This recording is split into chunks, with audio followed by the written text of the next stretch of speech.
In this lecture, we will discuss mean free path. Mean free path in kinetic theory of gases. What is mean free path? Before mean free path, we will discuss what is free path. First, what is free path?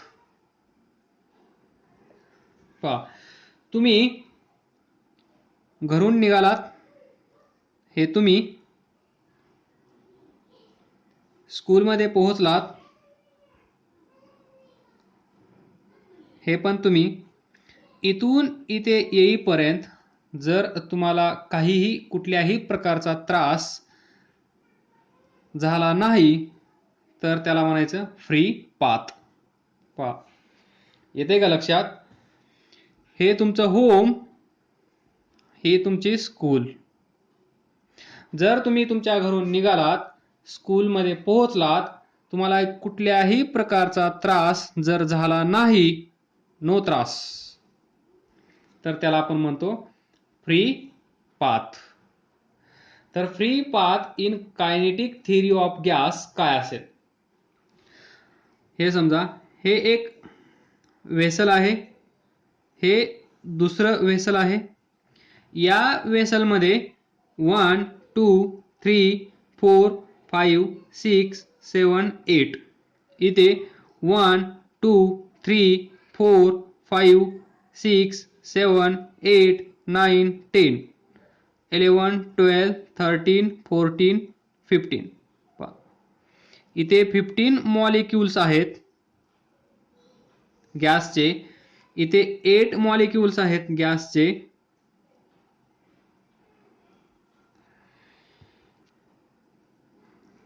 तर पहा, free path आपण कशी define केली? आता home हे तुम्ही आहात, तर तुम्ही एक मॉलिक्यूल आहात असं कन्सिडर करा. मॉलिक्यूल इथे पोहोचला, हा मॉलिक्यूल म्हणजे तुम्ही इथे पोहोचले आहात. तर इथून इथे येत असताना तुम्हाला काहीच त्रास झाला नाही, तुम्हाला काहीच डिस्टर्बन्स झाला नाही, म्हणजे तुम्ही सुखरूप इथे पोहोचला आहात. त्याचप्रमाणे हा एक गॅस मॉलिक्यूल आणि हा एक गॅस मॉलिक्यूल जर हा इथून इथे निघाला, तर पहा, ज्यावेळेस हा इथून निघेल त्यावेळेस तो इथे येईल आणि या दोघांमध्ये काय होतं? Collision. Collision between two gas molecule. तर इथे पहा, या वेसलमध्ये 8 मॉलिक्युल्स आहेत, या वेसलमध्ये 15 मॉलिक्युल्स आहेत. तर distance between two gas molecule कुठे जास्त असेल?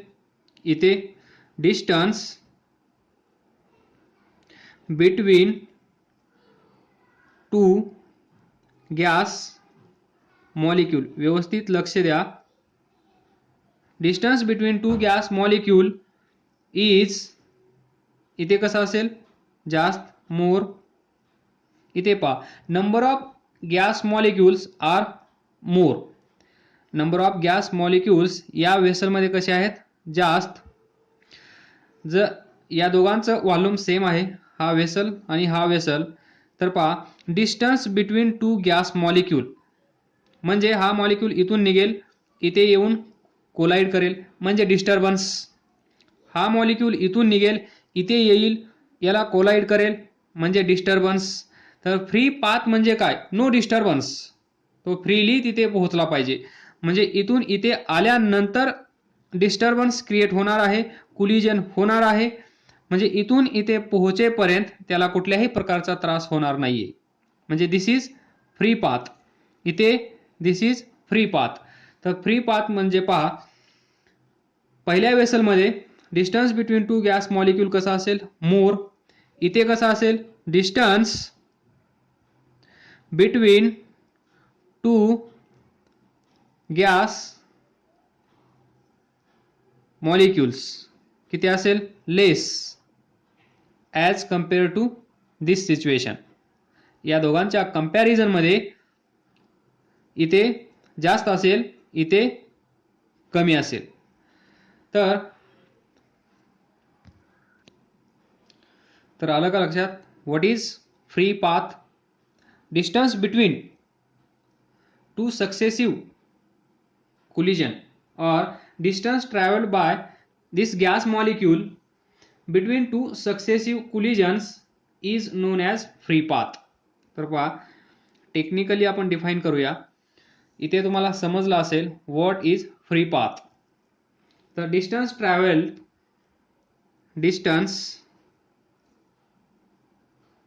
Travelled by gas molecule. जर तुम्हाला समजत असेल तर तुम्ही व्हिडिओ स्पीडमध्ये पाहत जा, काही प्रॉब्लेम नाही. Distance travelled by gas molecule between two successive collision is called as free path. Yes, free path. Next,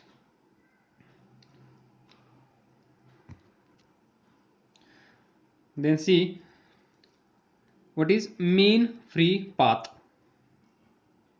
Mean free path, this is the total distance traveled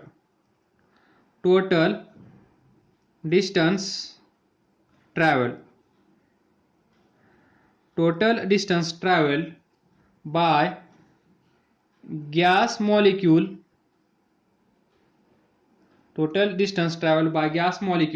between two successive collision between successive collision divided by total number of collisions.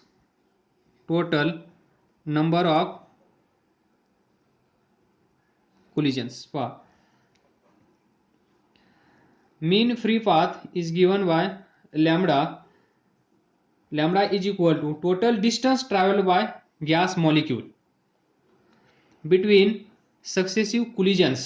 जेवढे collisions होतील त्या प्रत्येकामधलं distance, that is हा एक gas molecule असेल, हा एक gas molecule असेल, हा एक गॅस मॉलिक्यूल असेल, हा एक गॅस मॉलिक्यूल असेल, तर इथे लॅम्बडा 1 असेल, इथे लॅम्बडा 2 असेल, इथे लॅम्बडा 3 असेल. तर पहा distance travelled by gas molecule between collision, हा इथून येईल, इथे कोलाइड होईल, this distance that is free path.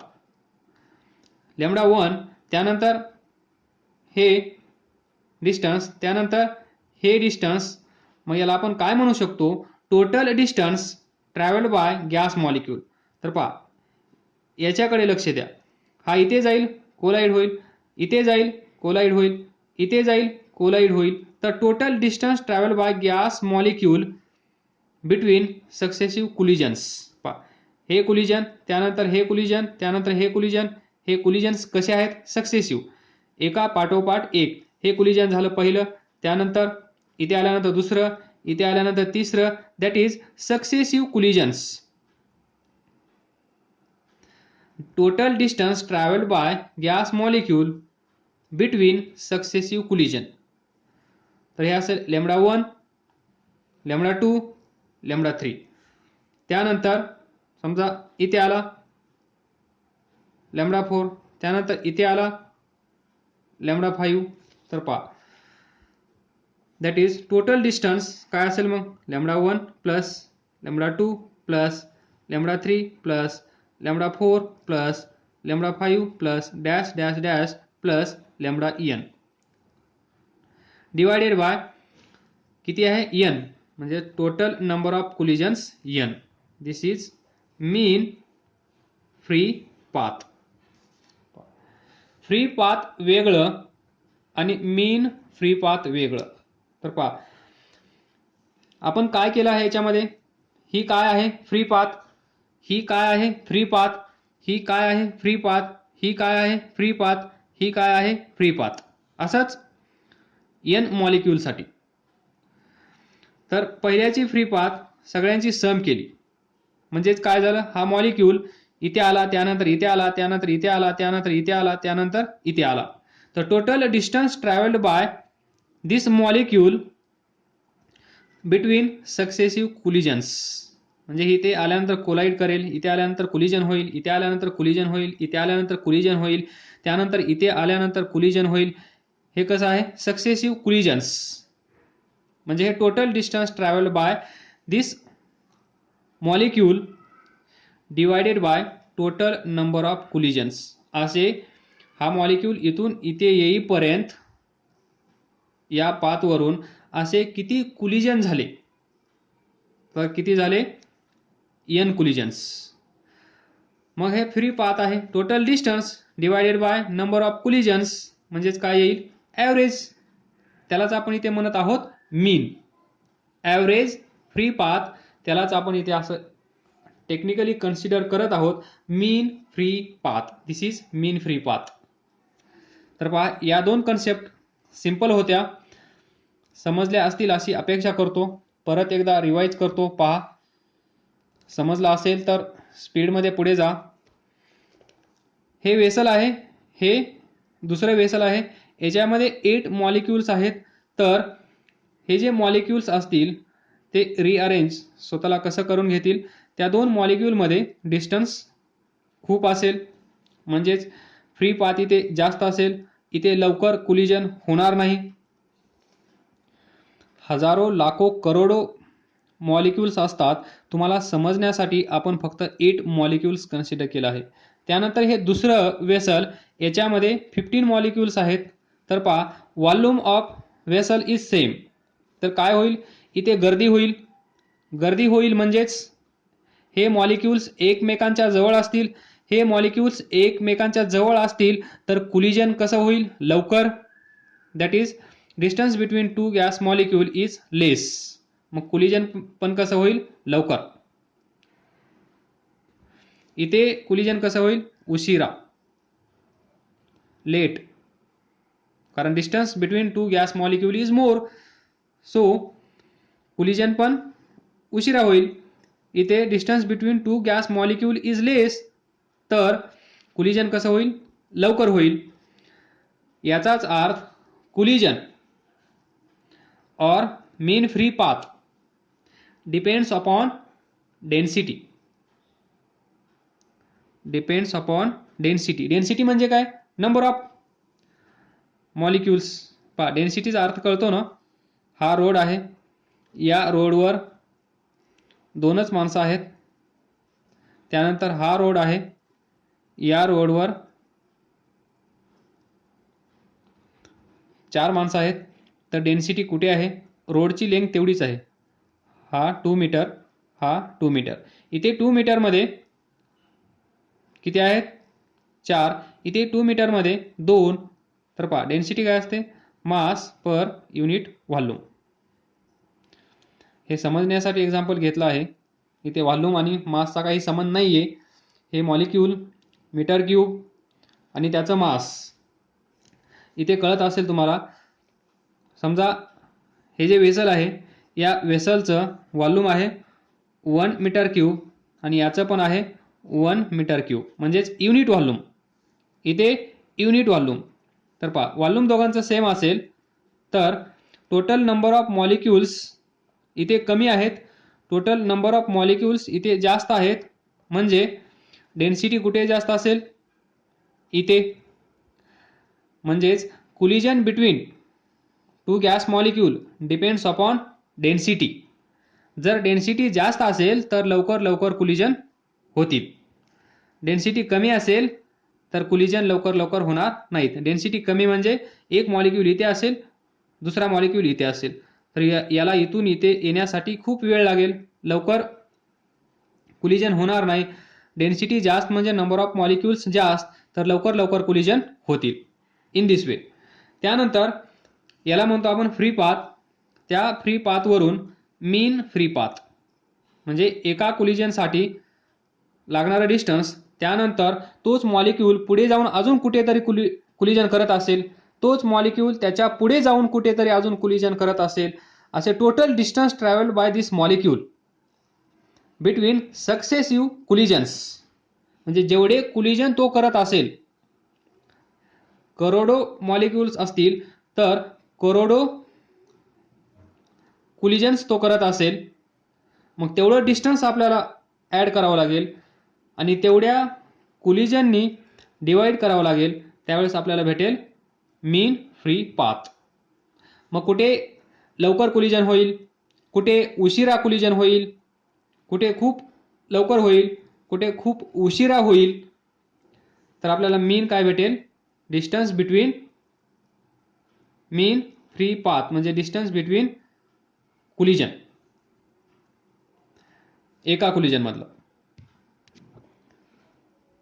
Now we will see small derivation to find mean free path. तर पहा, इथे लाखो करोडो मॉलिक्युल्स आहेत, त्यापैकी एक मॉलिक्यूल कन्सिडर करा. दिस इथे करू एवढी जागा बरोबर. तर पहा, this is molecule, diameter of this molecule is d. त्यानंतर पहा, हा असाच सरळ इकडे जात असेल. जोपर्यंत हा कोलाइड होणार नाही, जोपर्यंत याचं दुसऱ्या मॉलिक्यूल सोबत कुलिजन होणार नाही, तोपर्यंत याची डायरेक्शन चेंज होणार नाही. पहा, हा इथून निघाला त्यावेळेस त्याची व्हेलॉसिटी स्पीड आहे v. पुढे दुसरा मॉलिक्यूल येईल, त्याच्यासोबत याचं कुलिजन होईल, कुलिजन झाल्यानंतर डायरेक्शन चेंज होईल. इथे पहा, इन दिस वे. आणि आपण ॲझ्युम केलं आहे direction of this gas molecule is random. ते कुठल्याही डायरेक्शनमध्ये फिरत असतील, आपल्याला गेस करता येणार नाही. आणि त्यांची व्हेलॉसिटी कशी असते, 0 to इन्फिनिटी. तर त्यापैकी आपण एक व्हेलॉसिटी कन्सिडर केली. हा गॅस मॉलिक्यूल, व्यवस्थित लक्ष द्या, गॅस मॉलिक्यूल एकदम आरामात जात आहोत. हा गॅस मॉलिक्यूल, या गॅस मॉलिक्यूलचा डायमीटर d, या गॅस मॉलिक्यूलचा स्पीड v. जे मी बोलत आहे ते तुम्ही लिहायचं आहे, तर तुम्हाला व्यवस्थित जास्त चांगलं समजेल. इथे मी लिहिलं तर लेक्चर विनाकारण जास्त वेळेचं बनेल, त्यामुळे काही गोष्टी लिहित नाही, ज्या महत्त्वाच्या आहेत त्याच गोष्टी मी लिहित आहे. तर पहा, तर ही असेल या साईडची याची बाउंड्री, ही असेल या साईडची बाउंड्री. म्हणजे त्यानंतर पहा, इथे एक गॅस मॉलिक्यूल आहे, इथे एक गॅस मॉलिक्यूल आहे, याचा डायमीटर d, याचा डायमीटर d.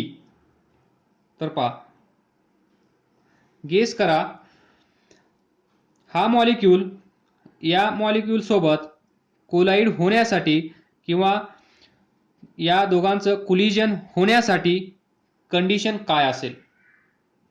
जर हा मॉलिक्यूल थोडासा जरी इथे आला या बाउंड्रीच्या आत, म्हणजे ही बाउंड्री म्हणजे डायमीटर, या पाथवरून हा पुढे जात आहे, तर याचं याच्यासोबत कुलिजन होण्यासाठी, व्यवस्थित आहे का, हा मॉलिक्यूल आणि हे दोन मॉलिक्यूल्स जे आपण इथे दाखवले आहेत, असे हजारो असतील, करोडो असतील, त्यांच्याशी आपल्याला काही देणं घेणं नाहीये. इथे फक्त आणि फक्त या तिघांचा विचार करा. हा मॉलिक्यूल यांना कोलाइड होण्यासाठी कंडिशन काय असेल.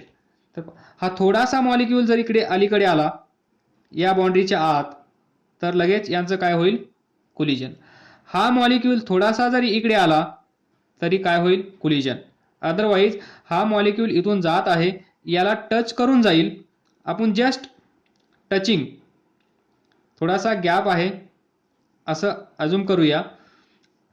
हा गॅस मॉलिक्यूल, हा गॅस मॉलिक्यूल, या दोघांना हा इथून जात असताना टच करून, जस्ट टच करून जाणार आहे, म्हणजे यांचं कुलिजन होणार आहे. हा थोडासा जरी खाली आला किंवा हा थोडासा जरी इकडे वर गेला तर या दोघांचं कोलिजन 100% पक्का होणार आहे. जर हा गॅस मॉलिक्यूल थोडासा जरी वर गेला किंवा हा गॅस मॉलिक्यूल थोडासा जरी खाली आला तरी याचं आणि याचं ज्यावेळेस हा थोडासा जरी वरी गेला तर या दोघांचं कोलिजन कधीच होणार नाही. हा गॅस मॉलिक्यूल थोडासा जरी खाली आला तर या दोघांचं कोलिजन कधीच होणार नाही. पण जस्ट रिव्हर्स, हा थोडासा खाली आला किंवा हा थोडासा वर गेला तरी यांच्यासोबत याचं कोलिजन होणार आहे. या दोन सिच्युएशन. तर पहा मग याचा सेंटर ही एक बाउंड्री पहा.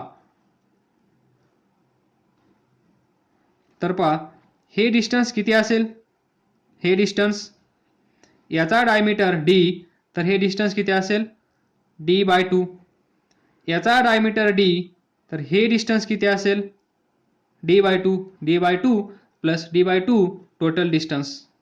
This is equal to diameter of this gas molecule.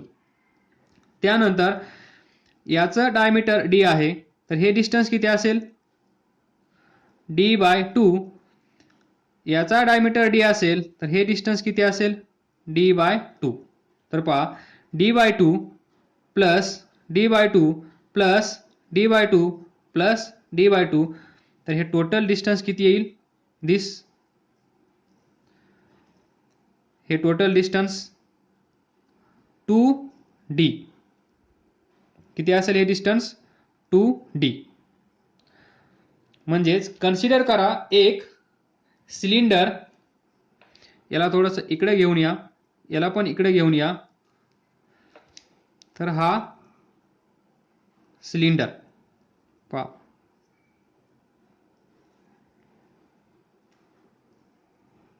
हा सिलेंडर.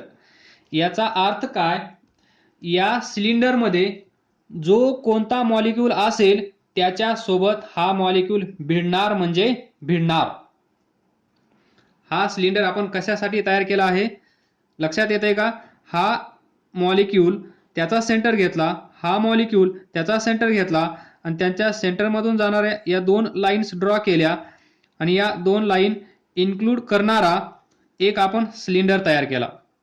तर पहा हा मॉलिक्यूल जो आहे थोडासा वर गेल्यानंतर कोलाइड होणार नाही हे आपल्याला माहित आहे. हा थोडासा खाली गेल्यानंतर कोलाइड होणार नाही हे पण आपल्याला माहित आहे. पण हा मॉलिक्यूल थोडासा जरी इकडे आला म्हणजे हा जो सेंटर आहे या लाईनवर असेल तर कोलिजन होणार आहे हे पक्का आहे. म्हणजे इथे कुठेही मॉलिक्यूल असेल, समजा एक मॉलिक्यूल इथे ड्रॉ करतो, दिस मॉलिक्यूल, या मॉलिक्यूलचा सेंटर कुठे आहे इथे, तर याच्यावर आहे का नाही, म्हणजे याच्यासोबत कोलिजन होणार नाही. त्यानंतर इथे कन्सिडर करूया, एक तर असा कन्सिडर केला आहे, एक आपण याच्या बाहेर सेंटर असणारा कन्सिडर केला, एक या सिलेंडरच्या आतमध्ये सेंटर असणारा कन्सिडर करूया, दिस मॉलिक्यूल. तर पहा एवढा पोर्शन याच्या पाथमध्ये आला, याची पाथ पहा, ही बाउंड्री, या बाउंड्रीमध्ये एवढा पोर्शन ओव्हरलॅप होत आहे. म्हणजे याचा अर्थ काय असेल, हा मॉलिक्यूल या मॉलिक्यूल सोबत भिडणार, या दोघांमध्ये कोलिजन होणार, या दोघांमध्ये टक्कर होणार. Whereas this molecule C, this is boundary, एवढं डिस्टन्स आहे. म्हणजे हा मॉलिक्यूल इथून असा सरळ निघून जाईल, याच्यासोबत कोलिजन होणार नाही, तो याच्यासोबत भिडणार नाही, याच्यासोबत टक्कर घेणार नाही, या दोघांचा काहीही संबंध येणार नाही. तर पहा छोटंसं इथे आय होप समजलं असेल, परत काढण्याची गरज नाहीये. म्हणजेच इन शॉर्ट हा जो सिलेंडर आहे इथे ड्रॉ केलेला हा सिलेंडर, या सिलेंडरच्या आतमध्ये जे मॉलिक्यूल्स असतील त्यांच्यासोबत हा मॉलिक्यूल कोलाइड होणार. या सिलेंडरच्या बाहेर जे मॉलिक्यूल्स असतील त्यांच्यासोबत याचं कोलिजन होणार नाही. हे आपल्याला कशावरून सांगता येत आहे, दिस डिस्टन्स, याचा डायमीटर याचा डायमीटर, त्यावरून आपण गेस करत आहोत की हा मॉलिक्यूल यांच्या सोबत कोलिजन केव्हा करेल आणि केव्हा नाही करेल. तर हे समजलं आहे. म्हणजेच जेवढे मॉलिक्यूल्स या 2D मध्ये येतील तेवढेच याच्यासोबत कोलाइड होतील. तर आपण आता फाइंड करूया या सिलेंडरमध्ये किती गॅस मॉलिक्यूल आहेत. स्टार्ट करूया आता. To find mean free path. तर पहा इथं आपण लिहिलं आहे total distance travelled by gas molecule between successive collision divided by total number of collisions. तर पहा 1 by 1 total number of molecules. तर पहा कन्सिडर करा n is equal to number of molecules per unit volume, whereas number of molecules n divided by volume v per unit volume. हा जो cylinder आहे या सिलेंडरमध्ये एका युनिट व्हॉल्यूममध्ये किती मॉलिक्यूल्स आहेत. Number of molecules per unit volume, number of molecules n 1 crore, 2 crore, 10 crore divided by total volume of this cylinder. ते असेल आपल्याला number of molecules per unit volume. हे आपण कन्सिडर केलं. तर यावरून आपल्याला पाहिजे काय, या सिलेंडरमध्ये किती मॉलिक्यूल्स आहेत. त्यावरून आपल्याला कळेल की हा मॉलिक्यूल किती मॉलिक्यूल सोबत लढणार आहे, झगडणार आहे, किती मॉलिक्यूल सोबत टक्कर देणार आहे, हे आपल्याला फाइंड करायचं आहे. तर या सिलेंडरमध्ये किती गॅस मॉलिक्यूल्स आहेत हे आपल्याला मोजायचे आहेत. हे तुम्हाला काम देतो ॲज अ असाइनमेंट. तुम्ही मोजून सांगा. तोपर्यंत मी ते लिहून ठेवतो. तर इथून पहा n is equal to this v into n. These many molecules will be there inside this cylinder. हा जो इमॅजिनरी सिलेंडर आपण कन्सिडर केला आहे, इमॅजिनरी सिलेंडर, त्याच्यामध्ये किती मॉलिक्यूल्स आहेत. Number of molecules n is equal to v into n. तर पहा v म्हणजे काय, व्हॉल्यूम. मग याचं व्हॉल्यूम आपण फाइंड करूया. याचं व्हॉल्यूम आपल्याला फाइंड करता येईल. तर लक्ष द्या, हा जो मॉलिक्यूल आहे याचा स्पीड किती आहे, v. Speed of molecule, speed of molecule is v.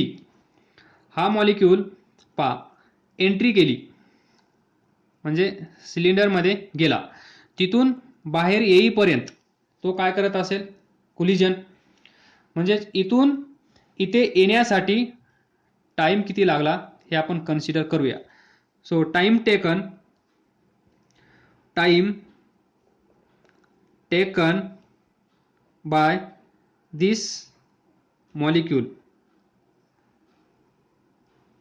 Is delta T. इथून इथे येण्यासाठी. तर पहा हा गॅस मॉलिक्यूल इथून इथे येण्यासाठी डेल्टा टी टाइम लागत आहे. त्याचा स्पीड v आहे. तर तुम्हाला distance travelled by this gas molecule find करता येईल का? येईल. का नाही येणार? आम्ही काय हुशार नाही का? फक्त तुम्हालाच येतं का? Distance travelled by gas molecule. पहा distance travelled by gas molecule. पहा हे माहिती आहे तुम्हाला, x is equal to v t. म्हणजेच v is equal to dx by dt, rate of change of displacement with respect to time. म्हणजे that is delta x upon delta t. हे आपण काय फाइंड करत आहोत, delta x is equal to v delta t. तर या gas मॉलिक्यूलचा speed आपल्याला माहीत आहे. त्याला इथून इथे येण्यासाठी डेल्टा टी एवढा वेळ लागत आहे हे पण माहीत आहे. तर इथून इथे गेल्यानंतर त्यानं डिस्टन्स किती ट्रॅव्हल केला असेल हे पण आपल्याला फाइंड करता येईल. तो distance travel by gas molecule is suppose x is equal to speed v into delta t. Equation number 1. याचा अर्थ काय असेल, हा जो सिलेंडर आहे पहा, इमॅजिनरी सिलेंडर, गॅस मॉलिक्यूल इथून निघेल, इथे पोहोचेल, बाहेर निघेल, म्हणजे इथून इथे जाण्यासाठी एवढं डिस्टन्स ट्रॅव्हल करावं लागत असेल, दॅट इज x. त्याचा स्पीड असेल v. इथून इथे येण्यासाठी टाइम लागला डेल्टा टी. तर हे डिस्टन्स आपण फाइंड केलं v इंटू डेल्टा टी. हा आहे सीन. याच्यात आय थिंक समजत असेल की नाही, आय कांट गेस.